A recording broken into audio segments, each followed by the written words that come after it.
Hi, everyone. Welcome to live stream with me, Dr. Aparajita Jidigunta, also known as Dr. AJ or just AJ. I am a social and personality psychologist turned diversity, equity, inclusion, and belongingness consultant, and also a leadership coach for ambitious working women who want to transform themselves rather into becoming respected and recognized visible leaders who are seen and heard and valued and appreciated. And it's interesting that I say all of that in the context of today's live stream. For those who are joining in live or for those who are joining in later on the video, welcome. I hope you enjoy these videos. And before I go on, I do want to say, please subscribe. I am trying to meet some business goals on YouTube especially. So if you haven't subscribed to the YouTube channel yet, please do subscribe. It's only going to help me. But today I actually want to talk about this whole idea of us versus them, this idea of exclusion versus inclusion. And if at any point you are joining in live, please identify yourself in comments so we can have a conversation.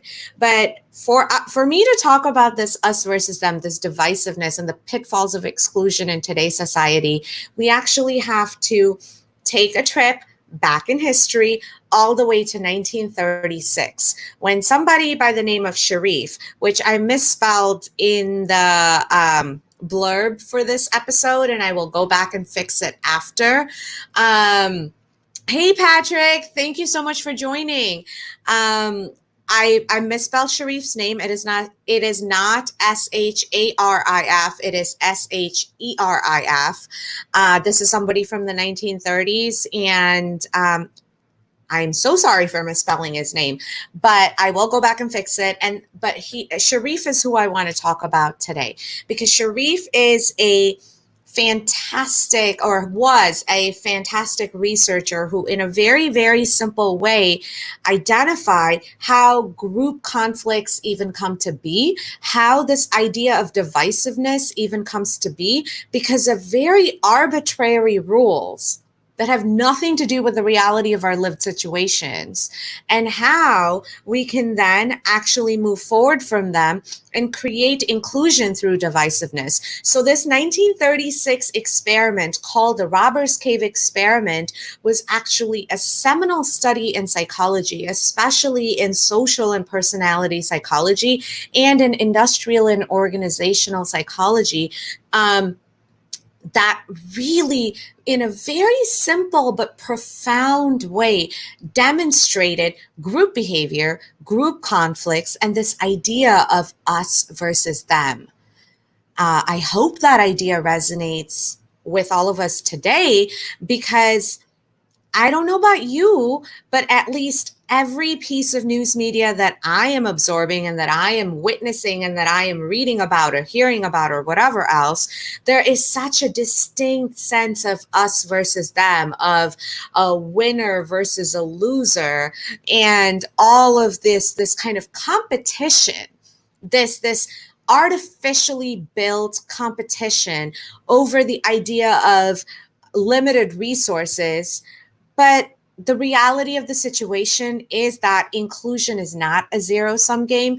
Neither are equity and belongingness. None of these are actually limited resources. This is a false illusion and a fixed mindset that in so many ways allows us to pigeonhole ourselves into this us versus them mindset. Yes, Nanda, exactly. It's this us versus them mindset. And this us versus them mindset was demonstrated in 1936 with the Robbers Cave experiment.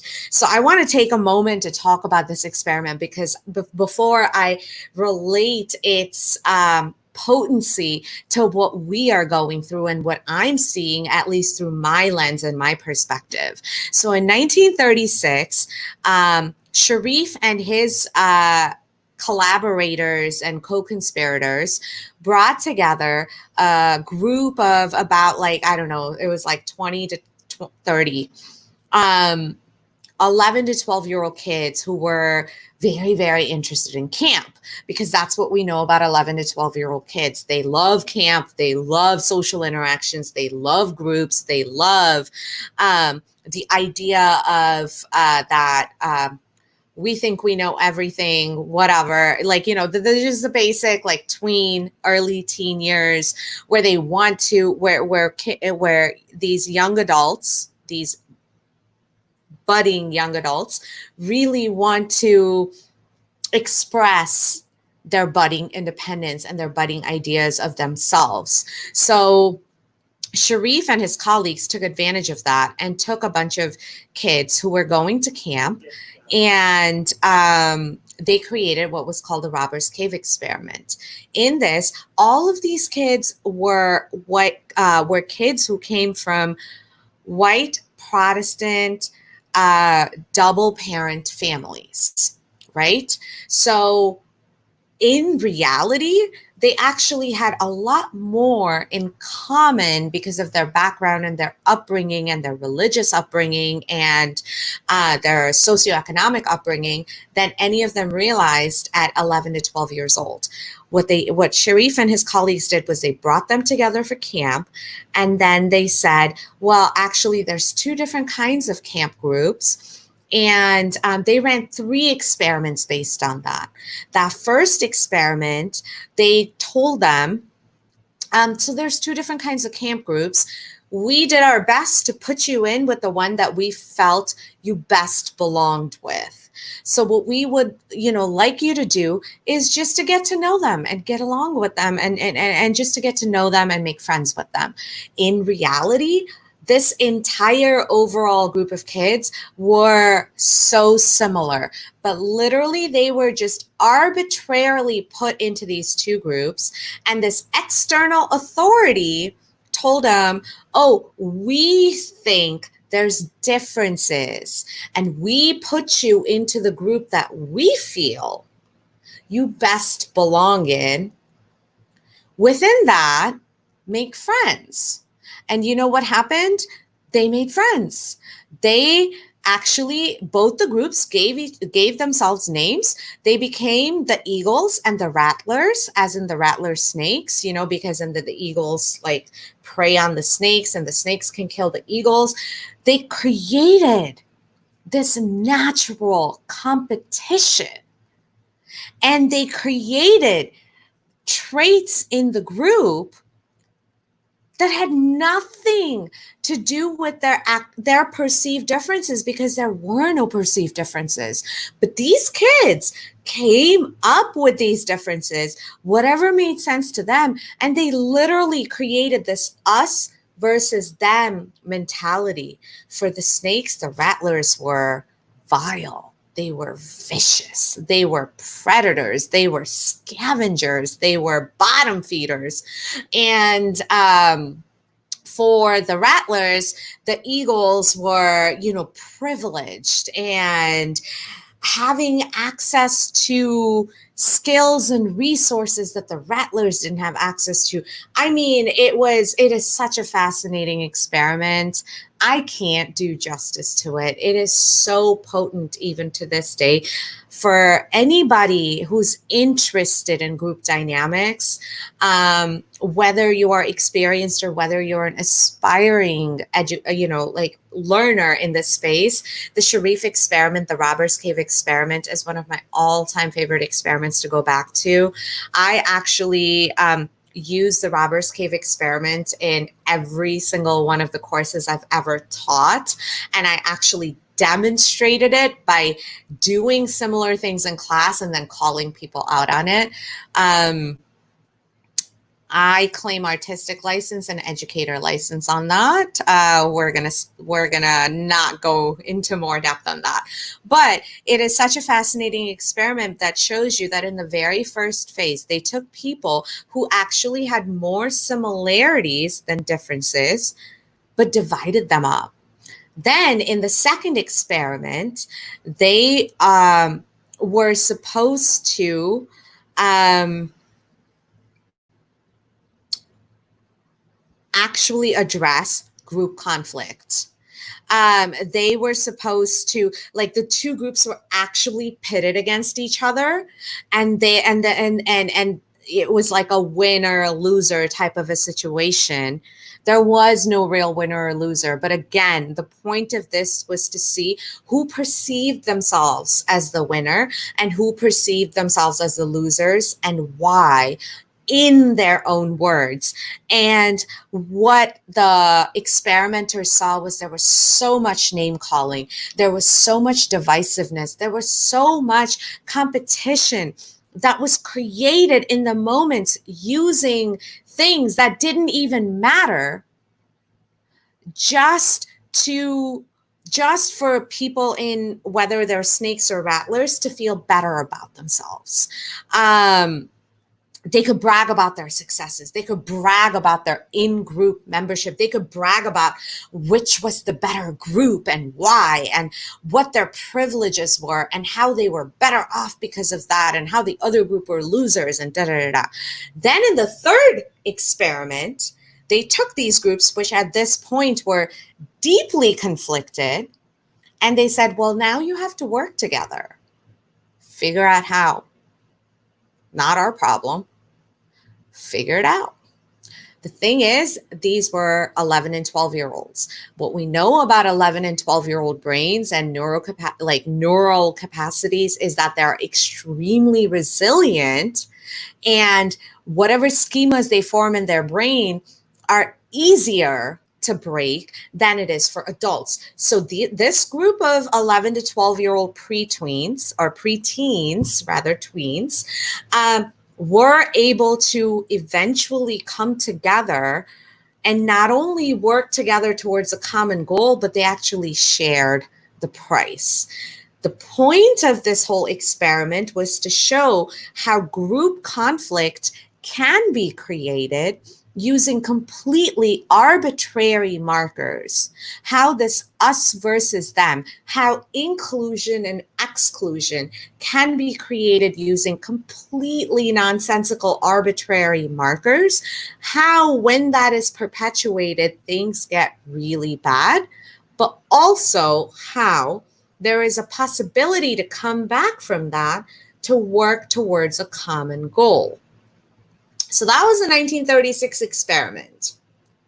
If y'all don't know where this is going, I don't know if you've heard me ever. But obviously what I'm going to relate that 1936 experiment to is WTF is happening in society right now.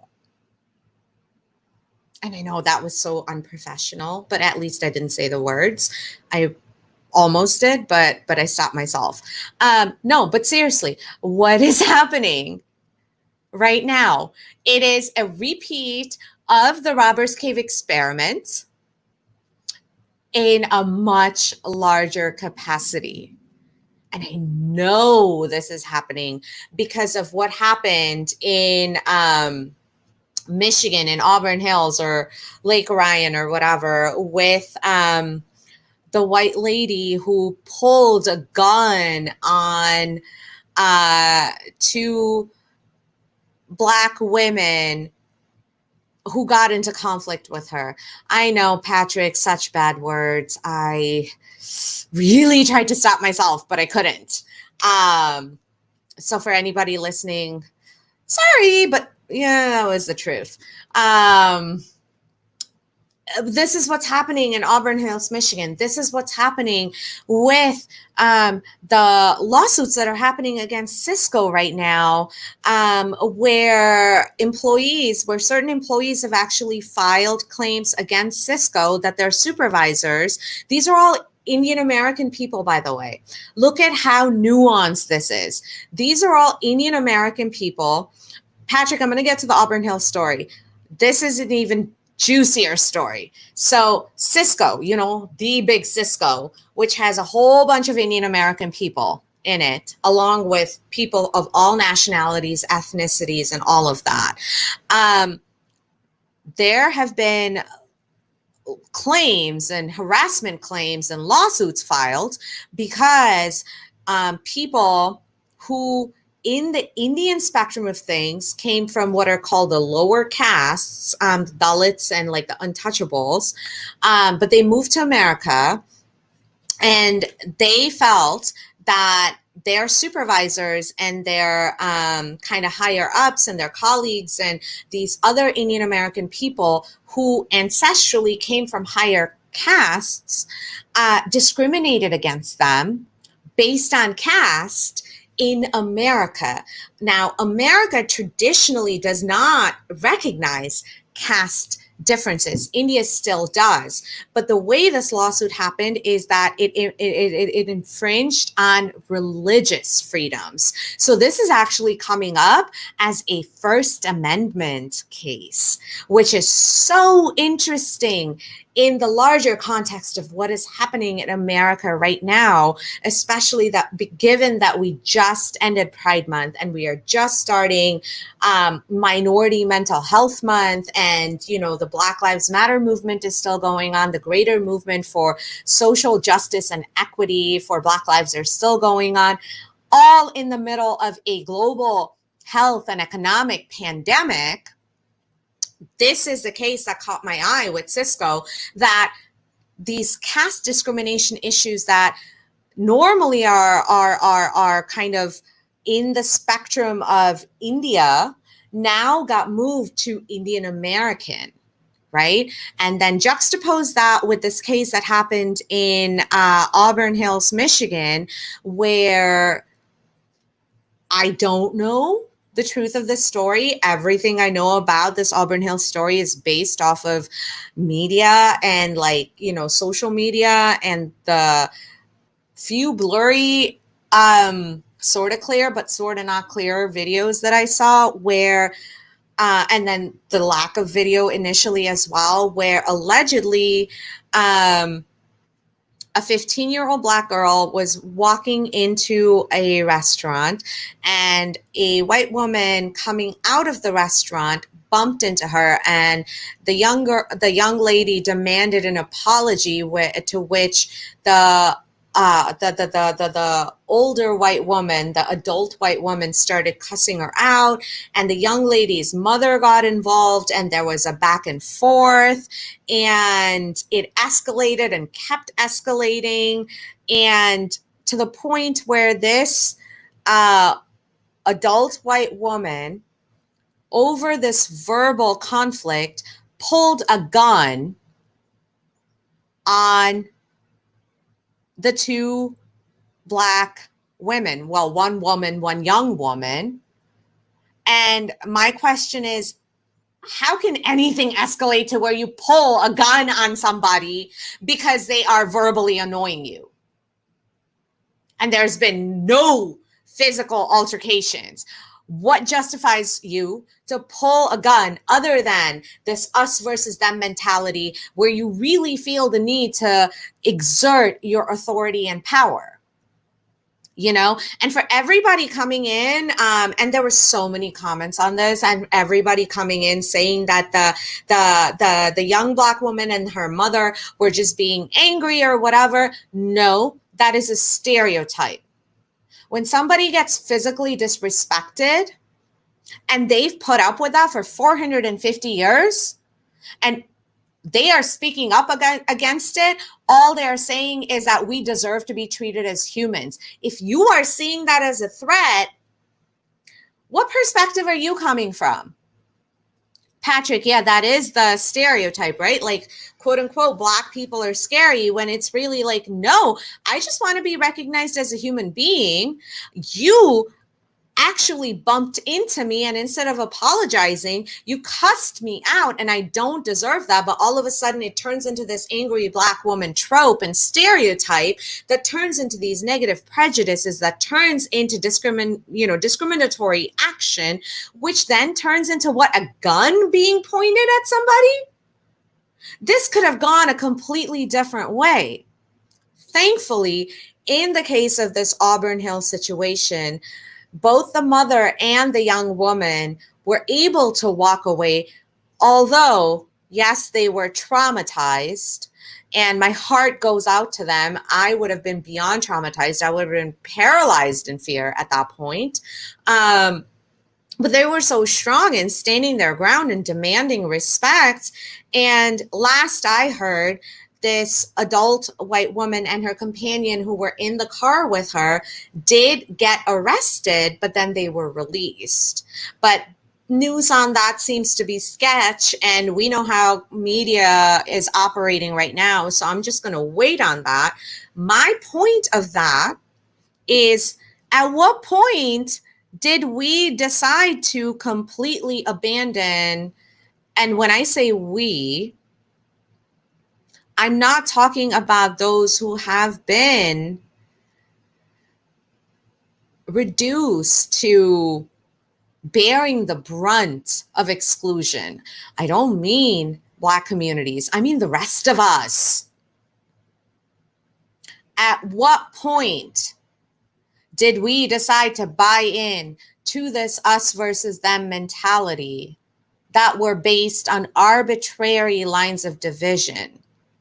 What is it going to take for all of us to realize that race is a social construct that was created for division? What is it going to take for us to realize that embracing our differences and including them is the only sustainable way forward for equity, for intentional inclusion, and for belongingness in society? Because let me tell you something, if you are not intentionally including anybody, you are excluding them. And when we buy into these us versus them divisions, when we buy into these group conflicts, when we decide to assert a ridiculous kind of power over somebody who is just demanding basic human rights, what the hell is wrong with us? Seriously.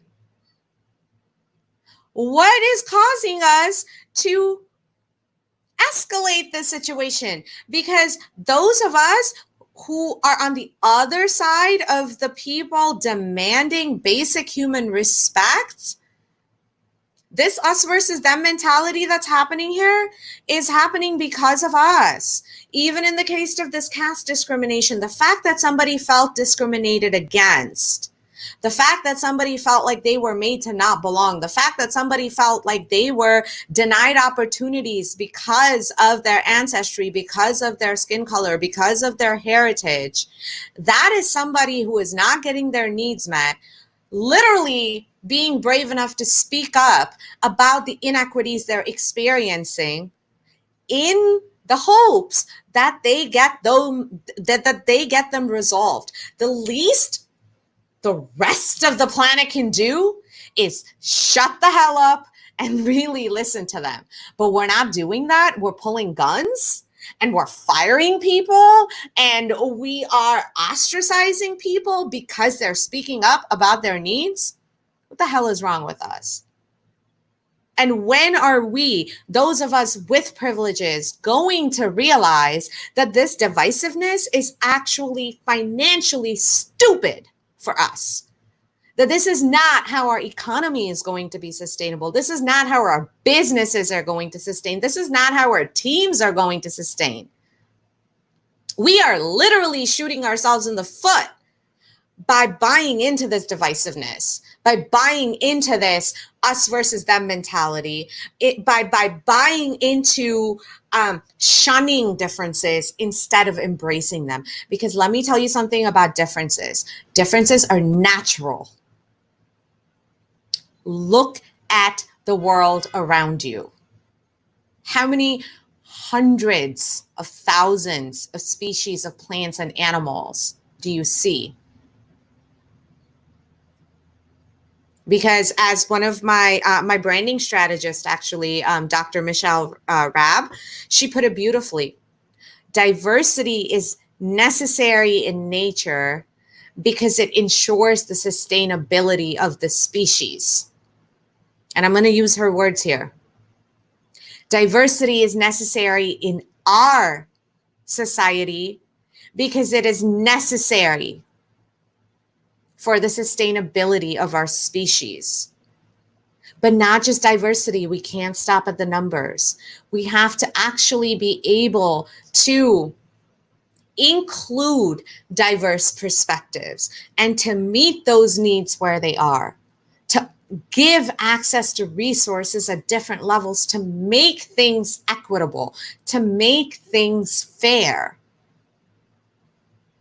That is the only sustainable way we have for our species to even continue, for us to, be able to weather these things like this global pandemic that we're going through, this move towards remote work and work from home that we're going through, this uncertainty that we're going through, these fears that we're going through, all of these. It is only by coming together because of the beauty of our differences, not in spite of them, not despite them, not by divisiveness. It is the only economically sustainable and profitable way for us as individuals and as businesses and as a society. But we're not doing that. We're absolutely not. We know this. On an individual level, every single one of us is sitting there and claiming to say, we're not racist. We don't think like that. We don't need to do the work. No, we all need to do the work. Every single one of us needs to do the work. If you're a human being, let me tell you right now, you have some work to do, because no matter what your circumstances are right now, you have been conditioned into this us versus them mentality. I have zero doubts about that. Zero. What do you need to do to break free of that conditioning? What do you need to do to break free from the brainwashing, from the shackles of that conditioning? In my case, it took me dying and coming back to life to realize these unnecessary, arbitrary constraints that were placed on my thoughts that I had to break through. But we don't need to die to do that. We just need to do our inner work. We just need to understand that if we as individuals want to thrive, everybody else around us needs to thrive. Because our species was built on the need to belong. We have an innate need to belong in communities.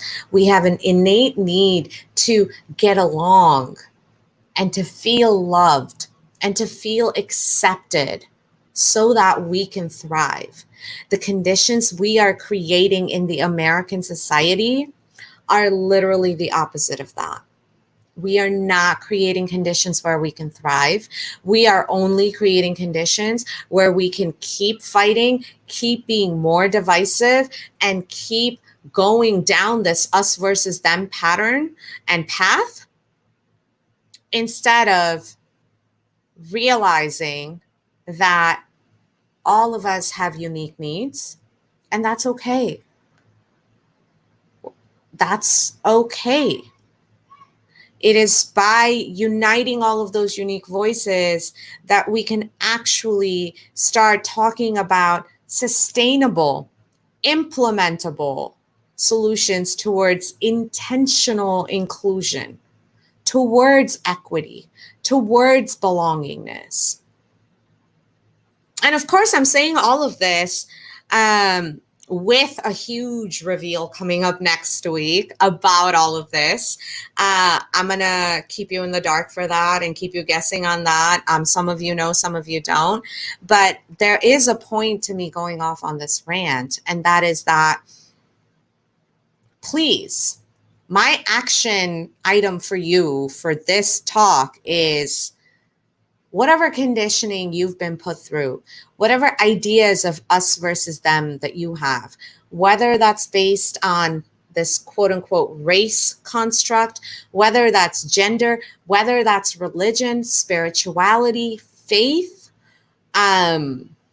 political ideologies, ethnicities, dialectical differences, whether you're from North America or the southern parts of North America or the southeastern parts of North America or the eastern parts.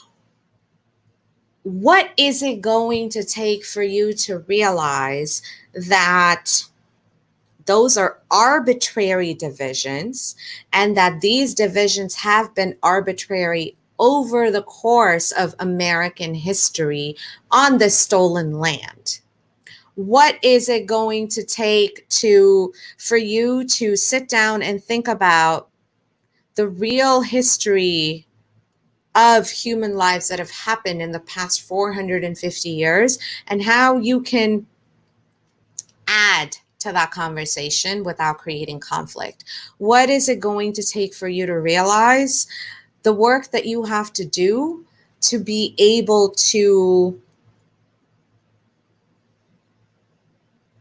at least understand?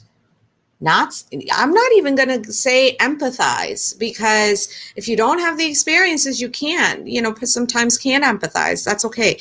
At least understand different perspectives and see why those perspectives happened. This us versus them 100% has happened because of conditioning, because of the nature of group behavior, because anytime you bring in any sort of arbitrary boundaries, people will conform, because our brains are cognitive misers. Our brains love stereotypes. Our brains love to classify. Our brains love to make information processing easier by conforming. But we have the capacity for intellect. We have the capacity for reasoning. We have the capacity for higher level thinking and executive functioning that allows us to break free of that conformity. So what is it going to take from all of us to realize that exclusion is actually financially harmful for the entire American society? This divisiveness, this us versus them, everything the current administration is doing by leaning into these cultural divisions, it is the exact opposite of where we need to be going. What is it going to take for us as individuals to realize this, at least enough to be open to considering new perspectives? That's my action item for today. What is it going to take for us to realize? I would love to hear back from you on this. Please feel free to reach out to me. I'm on Facebook at Dr. AJ Rao Coach. I'm on Instagram. I'm also at www.ajrao.com. Once again, I am Dr. Aparajita Jitagunta, or Dr. AJ, or AJ. If you are tuning into this video later, as a recording, thank you so much. And I hope this was helpful to you. And for everybody who tuned in live, thank you so much for being here. So I didn't feel like I was talking into the abyss. I really, really appreciate that. It's always weird talking into the abyss. So thank you for being here. And I hope you tune in to my future lives. And if you haven't subscribed to my YouTube channel yet, please do. I am trying to raise my subscribers so I can unlock some business benefits. My YouTube channel is AJ Rao LLC. You'll see my big giant peacock logo there. That's how you know it's me. And of course, you'll see my face on all the videos. But again, thank you so much for tuning in today. And I will be back on Monday with another live stream and with a very, very big and exciting announcement that I've been sitting on for nearly 3 weeks now. And I finally get to unveil it on Monday. So I will be back with that. Thank you all. And don't hesitate to put your questions in the comments so I can address them. But otherwise, I'll see you on Monday. Bye.